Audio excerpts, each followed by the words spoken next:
দর্শক, চট্টগ্রামে আছেন আকরাম হোসেন। আকরাম, আপনাকে স্বাগত।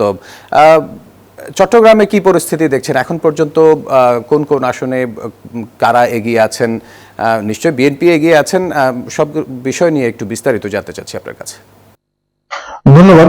চট্টগ্রামে 16টি আসন থেকে আমরা গত কালকে রাতেই বেসরকারিভাবে ফলাফলগুলো পেয়েছি রিটার্নিং অফিসারের কার্যালয় থেকে। সেখান থেকে আমরা যেটি জানতে পেরেছি, 16টি আসন থেকে 14টি আসনে কিন্তু বিএনপির ভূমিধস বিজয় হয়েছে। অন্যদিকে 2টি আসনে বাংলাদেশ জামাতে ইসলামীর প্রার্থী, মনোনীত প্রার্থী দাঁড়িপাল্লা প্রতীক নিয়ে বিজয় হয়েছেন। সেখান থেকে একটি হচ্ছে চট্টগ্রাম 15 সাতকানিয়া, আর একটি হচ্ছে চট্টগ্রাম 16 আসন বাঁশখালী আসন। এই 2টি আসনই কিন্তু জামাতে ইসলামীর দাঁড়িপাল্লা প্রতীক নিয়ে বিজয়ী হয়েছেন। অন্যদিকে বিএনপির 14টি আসনে বিজয়ী হওয়া যেখানে হয়েছেন, সেখান থেকে কিন্তু 2টি আসনের ফলাফল স্থগিতের ব্যাপারে তথ্য দিয়েছেন রিটার্নিং অফিসারের কার্যালয়। কারণ সেই দুজনকে যখন মনোনয়ন দেওয়া হয়েছিল, সেখানে তাদের আপিলে কিন্তু আইনগত একটা বাধ্যবাধকতা ছিল, যেটি হচ্ছে তাদের ঋণ সংক্রান্ত। তারা বিজয় হলেও ঋণ পরিশোধ সাপেক্ষে তাদের ফলাফল প্রকাশ করা হবে, সেরকম একটা আইনগত বাধ্যবাধকতা ছিল, যার কারণে তাদের চট্টগ্রাম 4 সীতাকুণ্ড এবং চট্টগ্রাম 2 ফটিকছড়ি এই দুটি আসন বিএনপি বিজয়ী হলেও তাদের ফলাফল স্থগিত রেখেছে রিটার্নিং অফিসারের কার্যালয়। এখন পর্যন্ত আসলে আমরা চট্টগ্রামে বিএনপির হেভিওয়েট প্রার্থী বলতে বিএনপির স্থায়ী কমিটির সদস্য আমির খসরু মাহমুদ চৌধুরী আছেন, সহ সাংগঠনিক সম্পাদক মীর মোহাম্মদ হেলাল উদ্দিন আছেন, এবং এদিকে শহীদ সালাউদ্দিন কাদের চৌধুরীর ছেলে হুমাম কাদের চৌধুরী আছেন, বিএনপির ভাইস চেয়ারম্যান গিয়াসউদ্দিন কাদের চৌধুরী আছেন, এবং চট্টগ্রাম মহানগর বিএনপির আহ্বায়ক এরশাদুল্লাহ থেকে শুরু করে, এবং চট্টগ্রাম দক্ষিণ জেলা বিএনপির সাবেক আহ্বায়ক আবু সুফিয়ান, মোটামুটি বিএনপির হেভিওয়েট প্রার্থীরা এই চট্টগ্রামের 16টি আসনে প্রতিদ্বন্দ্বিতা করেছেন। সেই প্রতিদ্বন্দ্বিতার মধ্যে এবং 14টি আসন তারা বিজয় তাদের ঘরে তুলেছেন। এখন পর্যন্ত চট্টগ্রাম থেকে আমার কাছে ছিল সর্বশেষ অবস্থা। চুয়াডাঙ্গাতে কিন্তু 2টি আসন, এবং এই 2টি আসনেই কিন্তু এবার জামায়াতের প্রার্থীরা বিজয়ী হয়েছেন। আমি আরেকটি বিষয় বলতে চাই যে চুয়াডাঙ্গা 1 আসনে কিন্তু এবারই প্রথম জামাতের প্রার্থী বিজয়ী হয়েছে, এবং চুয়াডাঙ্গা সহ এই অঞ্চলকে কিন্তু বরাবরই বলা হয়ে থাকে যে বিএনপির ঘাঁটি, কিন্তু সেই ঘাঁটিতে হানা দিয়েছে এইবার জামাতে ইসলামী। এবং গতকাল সারাদিন যখন উৎসব মুখর ভোট গ্রহণ করা হয়েছে, তখনও কিন্তু অনেকেই বিশ্বাস করতে চায়নি যে জামাত প্রার্থীরা বিজয়ী হতে পারেন। অনেকেরই ধারণা ছিল এই আসলে আগের ফলাফলগুলোর মতোই বিএনপির প্রার্থীরা বিজয়ী হবেন।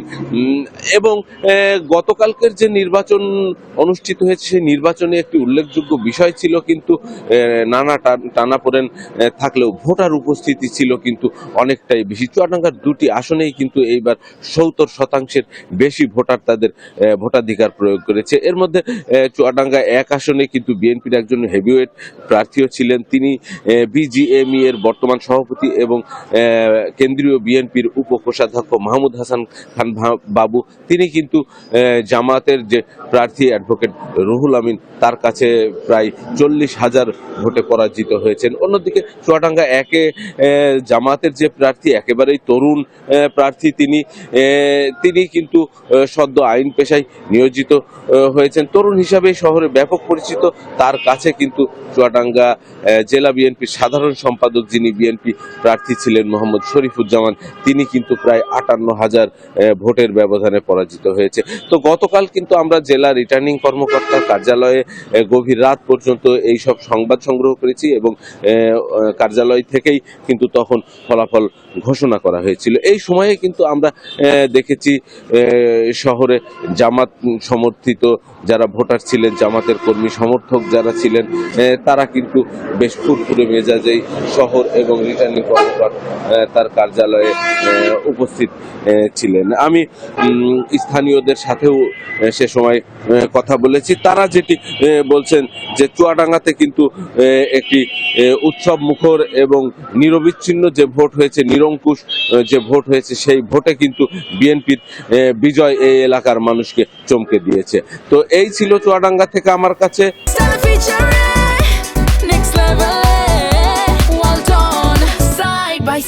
সাতক্ষীরায় কিন্তু দীর্ঘদিন পরে আমরা দেখেছি গতকাল কিন্তু তোরোদার জাতীয় যে সংসদ নির্বাচন অনুষ্ঠিত হয়েছে, খুব সুষ্ঠু এবং সুন্দরভাবে ভোট গ্রহণ হয়েছে এবং এখানে প্রতিটা কেন্দ্রে ভোটারদের উপস্থিতি ছিল লক্ষণীয়।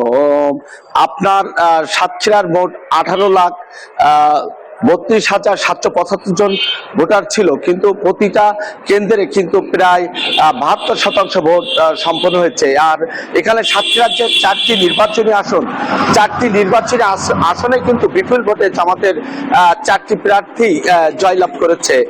বিশেষ করে সাতক্ষীরা 1 আসন তালাকলা আসনে এখানে 5 জন প্রার্থী প্রতিদ্বন্দ্বিতা করে। এখানে জামাতের যিনি প্রার্থী ছিলেন, হেভিওয়েট প্রার্থী, জামাতের নির্বাহী পরিষদের সদস্য অধ্যক্ষ ইজ্জতুল্লাহ, তিনি কিন্তু 1,93,732 ভোট পেয়ে বিজয়ী হয়েছেন এবং তার যে প্রতিদ্বন্দ্বী ছিলেন এবং নিকটতম প্রতিদ্বন্দ্বী বিএনপির হাবিবুল ইসলাম হাবিব, তিনি কিন্তু কেন্দ্রীয় বিএনপির প্রকাশনা সম্পাদক এবং দুবারের সাবেক সাংসদ, তিনি ভোট পেয়েছেন 1,67,554। এখানে আপনার 75% ভোট কাস্ট হয়েছে।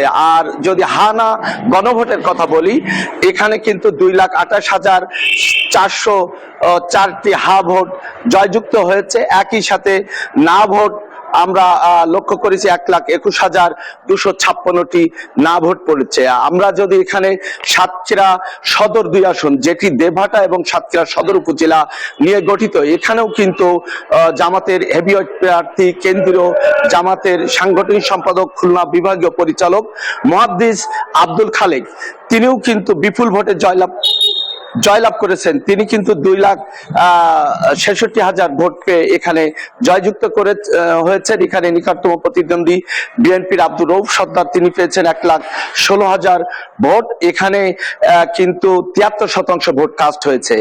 একইভাবে যদি আমরা সাতক্ষীরা 3 আসনে জামাতের প্রার্থী মুহাদ্দিস রবিউল বাশার, তিনি কিন্তু